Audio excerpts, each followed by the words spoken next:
So, this is the video that you've probably all been waiting for. This will be the long-awaited GNU Coreutils tier list, and as you're probably aware, this video will be based on my experiences in creating a short YouTube video on all 108 Coreutils commands. So for this video, I'll be taking this hat that's full of Coreutils commands and drawing them out at random to rank them accordingly. There's a lot of different ways that you could rank these commands, but I'll rank them from the perspective of someone who's just learning about Linux for the first time and doesn't know if they should waste time learning about this command or not. So the first one that I picked is the real path command. This command can be used to resolve the canonical absolute path of a file. This can resolve ambiguities like symlinks, and it can also give you back the absolute path of a file if you only start with the relative one. And I would say that this command belongs up in the S tier. The next command is the nproc command.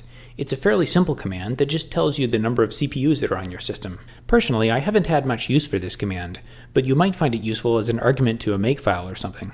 I'll put this one down in the C tier. The next command is the md5sum command. MD5 is currently a cryptographically insecure hash function, but it's still ubiquitously found today. I'll give this one an S tier, because I still use it fairly often. The next command is the dir colors command. You can use this command to configure the colors of files that appear in your terminal. If you're really into styling and customization, you might rank this higher, but I don't particularly use this command much, so I'll rank it on the C tier. The next command is the base64 command. This command is very useful for encoding binary data as ASCII text. Base64 encoding is something you'll encounter quite frequently, so I'll give this one an S tier. The next command is the who command.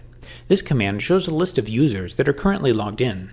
Since I don't spend much time on multi-user systems, I don't really use this command, so I'll give it a D tier. The next command is the readlink command. The readlink command is primarily used to read symbolic links, but it can be easy to accidentally misuse this command. Instead, the real path command is usually preferable if it's available. For this reason, I'll put readlink in the B tier. The next command is the expand command. This command is a text utility for parsing files that contain tabs.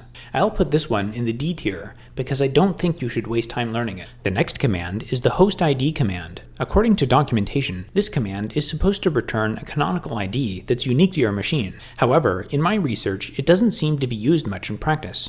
However, I did find at least one reference to it being used in the ZFS file system. I'll give this one a D tier because I don't think you should waste time learning it unless you have to. The next command is the CKSum command, which is an obsolete checksum algorithm. I'll give this one a D tier as well. The next command is the mkdir command, which is used to create directories.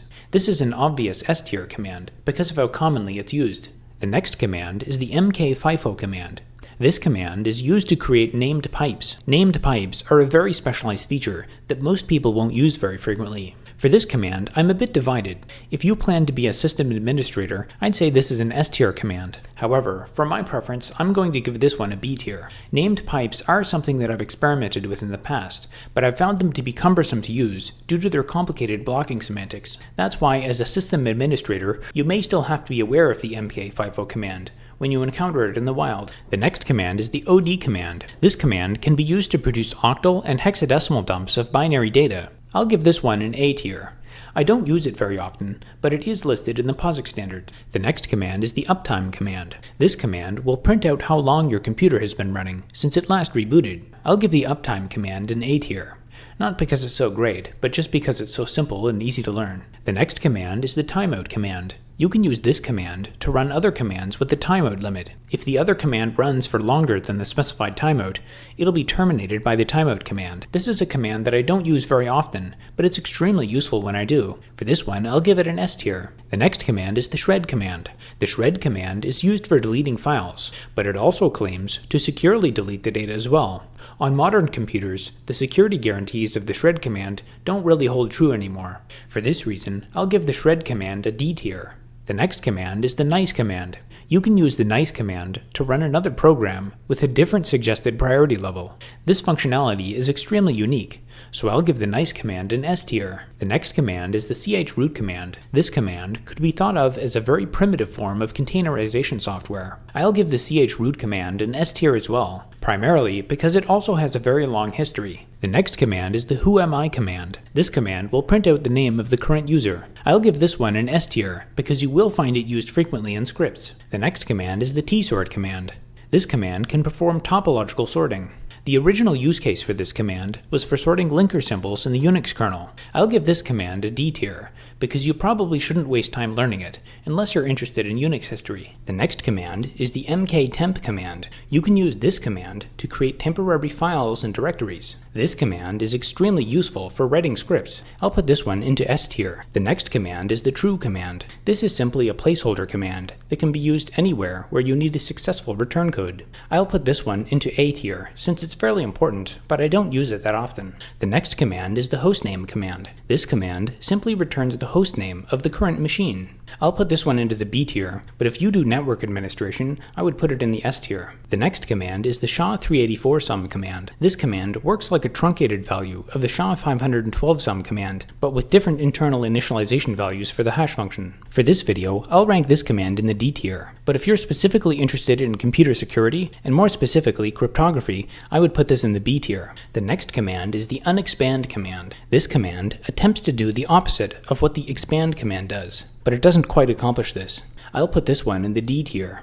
The next command is the sort command. This command is used to sort lines in a file. The sort command is a definite S tier command. You should definitely learn the sort command. The next command is the groups command. The groups command will provide a list of groups that a given user belongs to. I'll put the groups command in the S tier, since it's quite simple, and you may find it useful for debugging permission issues. The next command is the ls command for listing files. The ls command is clearly an S tier command. Next is the printenv command. This command is similar to the env command. However, while the env command comes from the Unix lineage, the printenv command comes from the BSD lineage. I'll put the printenv command in the D tier, and simply suggest that you learn the env command instead. Next, we have the numfmt command. As far as I can tell, the numfmt command appears to be a fairly recent addition to Coreutils. This command can be used to format numbers that represent data size units. I'll put the numfmt command in the C tier. This command does seem like it could have some niche use cases, but I'll probably never use it. Next, we have the arch command.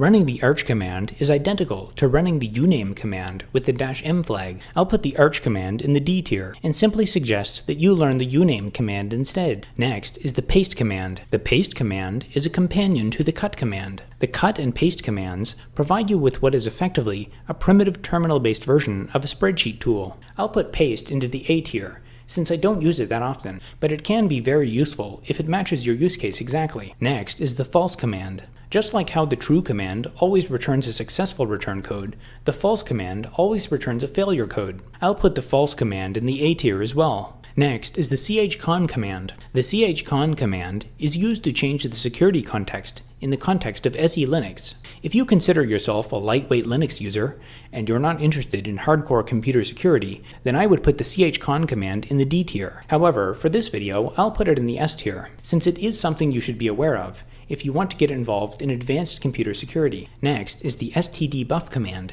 This command can control the buffering behavior of standard input and output. I'll put this command in the B tier, since it does have a very specific and important use case, as illustrated in my shorts video on this command. However, there are a number of other mechanisms for influencing the buffering behavior of input and output, and these are very important. If I could more specifically rank the general concept of input and output buffering, I would put it up in the S tier, because it's very important. Next is the tail command. This command prints the last few lines of a file. The tail command is definitely an S tier command. Next is the pwd command that prints out the current working directory. This is also an S tier command. Next is the pathchk command. This command can be used to check the portability of path names. Personally, I haven't ever found a need to use the pathchk command, but I can definitely see cases where it would be very useful, so I'll give it a C tier. Next is the tac command. This command can be used to print lines or bytes in a file in reverse order. I'll put the tac command in the C tier, because I have found it to be useful for reversing the lines in a file. However, I did find some unusual cases when attempting to reverse the bytes in a file, and I'm not sure if this was a bug or not. I'll probably try to avoid the tac command in the future. Next is the su command. You can use this command to become the root user. I'll put the su command in the S tier. On modern systems, it's more common to use a different command to become the root user, like sudo. However, the su command is very old and historically important, and you'll still see it used occasionally today. Next is the SHA-1sum command. This command is used to calculate the SHA-1 checksum of a file or stream. I'll put the SHA-1sum in the C tier. As of today, the SHA-1 hash function is considered cryptographically insecure, and you should avoid using it. However, you still may need to make use of this command to verify older checksums. And if you're specifically interested in cryptography, then I would put the SHA-1 sum in the S tier. Next is the PR command. This command is used to format text files in preparation for printing them. I'll put the PR command in the D tier. I consider the PR command to be another one of the obsolete text processing tools from the Unix era. Next is the env command. This command can be used to print out and change environment variables. As mentioned before, the env command is the Unix counterpart to the printenv command. I'll put the env command in the S tier because I do use it frequently. Next is the csplit command. The csplit command can be used to split a text file based on specific context. I'll put the csplit command down in the D tier. I don't consider it to be worth learning, and I'd suggest just writing a Python script if you need to do something similar. In my experience, the way that csplit splits files is a bit cumbersome and inconvenient. Next is the base32 command. This command is just like the base64 command, only it uses 32 characters instead of 64. I'll put this command in the S tier as well. Next is the chmod command. This command is used to change the permissions on files. The chmod command also deserves an S tier ranking. One of the most common issues that you can experience on a Linux machine is a permission-related issue, and to solve this issue, you'll most likely use the chmod command. Next is the unique command. This command can be used to count the unique lines in a file, or to count the number of unique occurrences of lines in a file. This command is almost always used in combination with the sort command. I'll put the unique command in the S tier because I use it frequently. Next is the uname command. The uname command is used to print various information about your system, such as the kernel release version or the machine architecture. I'll give uname an A tier ranking.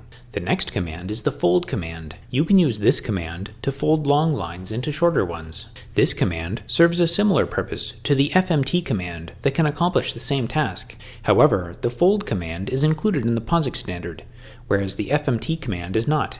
I'll put this command in the A tier. Next is the join command. You can use the join command to accomplish an effect that's similar to SQL joins on the command line with text files. This command can also be used with the cut and paste commands. I'll put the join command in the A tier. I would put the join command in the S tier, but it is quite difficult to use correctly. Since the join command requires that columns be sorted, the commands that you build up with the join command can be quite cumbersome. Next is the nohub command. You can use this command to run another command so that it ignores the hangup signal. This is useful when launching long-running commands that you don't want to monitor on the terminal. I'll put nohup in the S tier. The next command is the dirname command. This command strips the last component from a file path. This command is extremely useful when writing scripts. I'll put dirname in the S tier. The next command is the chgrp command. You can use this command to change the group ownership of a file or directory. I'll put the chgrp command in the C tier because you're likely to encounter it in scripts. However, the functionality of this command is duplicated in the more powerful chown command. Next is the id command.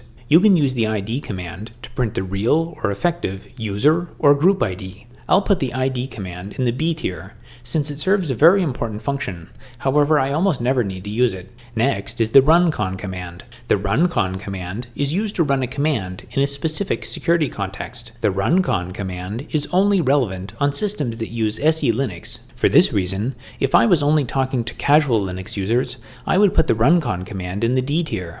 However, if you're very interested in computer security, I would put the runcon command in the S tier. Next is the truncate command. This command can be used to truncate a file. It can also be used to create a large empty file, or extend the size of an existing file. I'll put truncate in the C tier, since it does do its job well. However, it's very rare that I need such a specific function. Next is the touch command. You can use this command to create an empty file, or update the last modified timestamp of an existing one. The touch command is one that you're likely to use surprisingly often, so I'll put this one in the S tier. Next is the ptx command. The ptx command can be used to create permuted indexes. Permuted indexes are an obsolete form of documentation that was used in some of the original versions of the Unix manual. I'll put the ptx command in the D tier. Next is the yes command. The yes command prints out the letter Y or a provided string over and over again forever. Occasionally, you will see this command used in scripts, as a way to provide the letter Y as a confirmation to another command. I'll put the yes command in the B tier. Next is the B2sum command. The B2sum command can be used to calculate the Blake2 message digest of a file or stream. Blake2 is a relatively new and supposedly superior hash function. I'll put B2sum in the S tier. Next is the head command. The head command can be used to print out the first few lines or bytes of a file. The head command is a definite S tier command. Next is the vdir command. This command effectively just runs the ls command with the -l and -b flags. I'll put the vdir command in the D tier.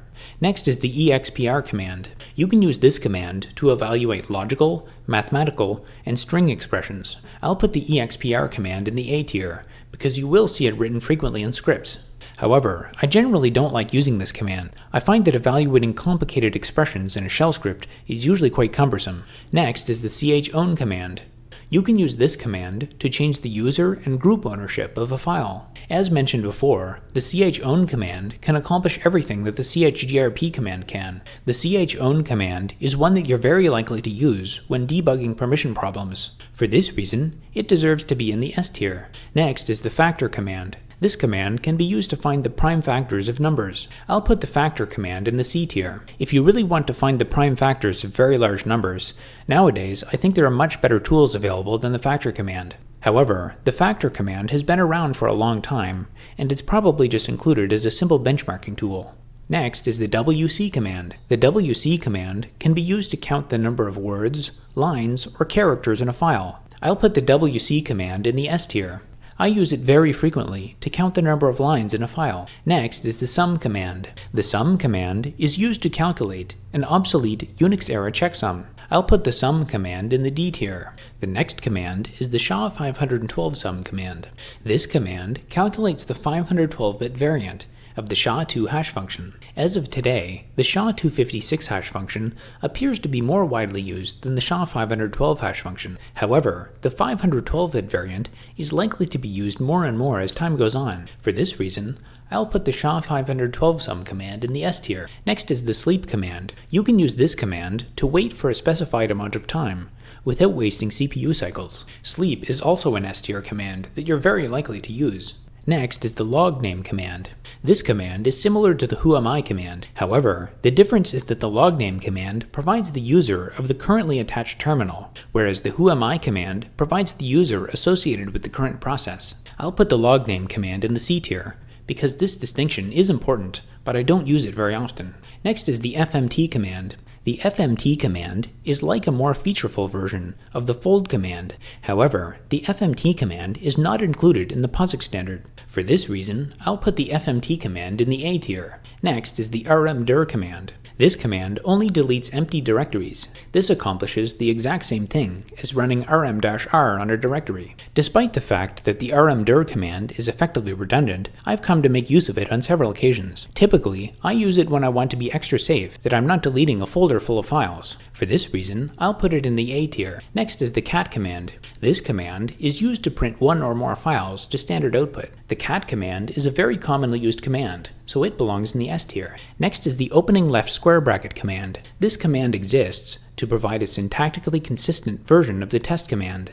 I'll put this command in the B tier, since I basically never use it directly, but it's an interesting curiosity. Next is the stat command. You can use the stat command to display information about a file or a file system. Most of the information displayed by the stat command can also be found in the output of the ls command. However, the stat command provides different options for formatting the output. Personally, I don't really ever use the stat command, so I'll put it in the C tier. Next is the SHA-256 sum command. This command calculates the 256-bit variant of the SHA-2 hash function. This is one of the most widely used hash functions today. For this reason, SHA-256 sum belongs in the S tier. The next command is the com command. The com command allows you to compute set operations between the lines in two files. On more than one occasion, I found the com command to be very useful. However, the com command has some unfortunate caveats related to delimiters. It also requires that the input files be pre-sorted. For this reason, I'll put the com command in the A tier. Next is the kill command. The kill command can be used to abruptly terminate another process. It can also be used to send a number of different signals to a process. The kill command is a must-know for system administrators. For this reason, it belongs in the S tier. Next is the unlink command. The unlink command provides a very backward compatible way of deleting a single file. Personally, I don't ever use the unlink command, so I'll put it in the D tier. You may find it useful in cases where you want to be extra careful and only delete one file at a time. Next is the date command. You can use this command to print out the current date with various formatting options. I use the date command frequently, so I'll put it in the S tier. Next is the mv command. This command is used to move or rename files. mv is one of the most commonly used Linux commands, so it belongs in the S tier. Next is the dd command. This command can be used to copy files and block devices. The dd command is one that you're very likely to encounter when following instructions on things related to block devices. For this reason, it belongs in the S tier. The next command is the dir command. This command is equivalent to running the ls command with the -C and -B flags. For this reason, I'll put it in the D tier. Next is the seq command. This command can be used to print out a sequence of numbers. Occasionally, you will find some use cases for this command when writing shell scripts. However, this command also suffers from numerical precision errors. For this reason, I'll put seq in the B tier. Next is the sync command. The sync command is used to flush any cached writes to persistent storage. This is sometimes necessary to prevent data loss. For this reason, the sync command is another S tier command. Next is the SHA-224 command. SHA-224 is a truncated version of the SHA-256 hash function with different initialization values. Personally, I've never had a need for this command, and you probably won't either. For this reason, I'll put it in the D tier. Next is the mknod command. This command is used for creating special file system nodes like block devices. For example, the block device that you might find at dev.sda. Casual users of Linux will never have a use for this command. Therefore, for most users, I would put the mknod command in the D tier. However, there are some very significant security considerations with the mknod command, so I'm also tempted to put it in the S tier for computer security. Specifically, mknod is one of the ways that you can escape a chroot environment. I'll compromise between the two and put mknod in the B tier. Next is the echo command. The echo command is an extremely commonly used command to echo text onto the terminal. For this reason, echo belongs in the S tier. Next is the basename command. The basename command can be used to remove the leading path components from a file or directory path. The basename command is very useful for scripting and complements the dirname command. For this reason, I'll include basename in the S tier as well. Next is the test command. As mentioned before, the test command and opening left square bracket commands are related to each other. The test command is used to evaluate conditional expressions and is frequently found in scripts. For this reason, the test command belongs in the S tier. Next is the T command. The T command can be used to redirect output to multiple files or processes. This is useful if you want to send output to a log file and print it on the terminal at the same time. For this reason, the T command belongs in the S tier. Next is the tty command. The tty command prints the name of the terminal that's connected to standard input. This information is sometimes necessary to determine if your program is running on an interactive terminal or not. This is a command that I don't use very often, but it does have a very specific use case that's important. For this reason, I'll put tty in the A tier. Next is the cp command. This command is used to copy files and directories, and is one of the most commonly used Linux commands. For this reason, the cp command belongs in the S tier. Next is the users command. This command prints out a list of users that are currently logged in to the host. Since I don't frequently use a multi-user machine, this is a command that I don't really use very often. For this reason, I'll put users in the B tier. Next is the cut command. As mentioned previously, the cut command is a companion to the paste command. Together, these commands provide what is effectively a terminal-based spreadsheet tool. For this reason, I'll include the cut command in the A tier. Next is the du command. This command can be used to show the amount of disk space used by parts of your file system. You can use this command in combination with other commands to do things like find the 5 largest files on your file system. For this reason, I'll put the du command in the A tier. Next is the rm command. The rm command is used to delete files or directories. It's one of the most commonly used commands in Linux. For this reason, it belongs in the S tier. Next is the tr command. The tr command can be used to perform single character replacements on streams. One very common use case of the tr command is to delete carriage return or new line characters. For this reason, I'll put tr in the A tier.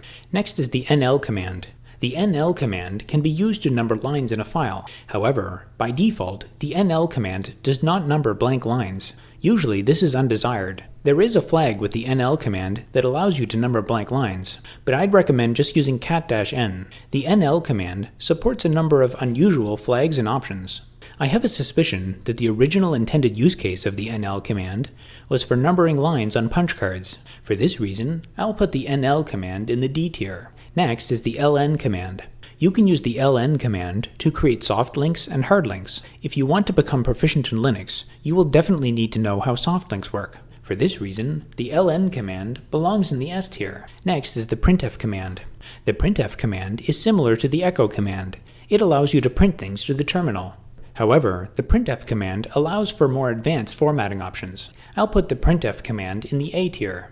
Next is the df command. The df command provides the quickest way to show how much disk space is being used on a particular file system. For this reason, the df command belongs in the S tier. Next is the link command. The link command can be used to create a hard link. This functionality is also provided by the ln command. For this reason, I'll put link down in the D tier, and suggest that you simply learn the ln command instead. Next is the split command. You can use the split command to split a large file into a series of smaller ones. For this reason, I'll put split in the A tier. Next is the stty command. The stty command is used to change characteristics of the terminal. You can use the stty command to disable character echoing. When you do this, characters that are typed are no longer echoed onto the screen. The stty command is not a command that you will use every day, but you can use it to change many advanced features of the terminal. For this reason, I'll put stty in the A tier. Next is the pinky command. According to the man page, the pinky command is a lightweight version of the finger command. The finger command is an obsolete command from the mainframe era that could be described as the very first social network. Therefore, I think that it's very unlikely that you'll need to use the pinky command. For this reason, I'll put pinky in the D tier. Next is the install command. You can think of the install command as a more sophisticated version of the cp command for copying files. Specifically, you can use the install command to copy a file and set its permissions at the same time. The install command is commonly found in makefiles and is likely to be used by C and C++ programmers. For this reason, I'll put the install command in the A tier. And the very last command is the shuff command. The shuff command can be used to randomly reorder the lines in a file, or to provide an infinite and random sampling of lines in a file. This is not a command that I use every day, but I have used it to generate test cases. For this reason, I'll put the shuff command in the A tier. And there you have it. All 108 Coreutils commands, neatly ranked in a tier list. So, after all of this, you're probably wondering which command is my favorite. Well, I'm glad you asked, because I actually talked about that in my most recent YouTube video.